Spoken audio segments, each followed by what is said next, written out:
நான் உன் கூட 100 வருஷம் அட அட அட இன்னும் லவ்டா. லவ் பண்ணா இப்படி ஒரு பொண்ணா லவ் பண்ணும். இன்னும் அடக்கும் இன்னும் ஒடுக்கும். நமக்கு இருக்கு. என்ன ஒன்றும் இல்லை பாரு.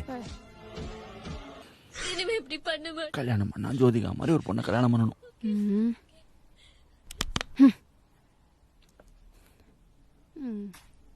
என்ன சொன்ன? கல்யாணம் பண்ண எந்த மாதிரி பொண்ணை கல்யாணம் பண்ண சொன்ன? இல்லை சும்மா சொன்னேன். சும்மாவா? அது எப்படி? உன் கூட 100 வருஷம் வாழணும்னு சொன்ன அவ உருட்டா தெரியுறா. அவ கெட்டவ. அவளை லவ் பண்ணிட்டு வீட்டுல சொன்னாங்கன்னு இன்னொருத்தைய கல்யாணம் பண்ணிட்டு அவன் நல்லவன். எப்படிடா அது? இதெல்லாம் எதுக்கு என்கிட்ட கேக்குற? அப்ப அதெல்லாம் இதுக்கு என்கிட்ட சொன்ன? சும்மா சொன்னேன். சும்மா நீ சொன்ன.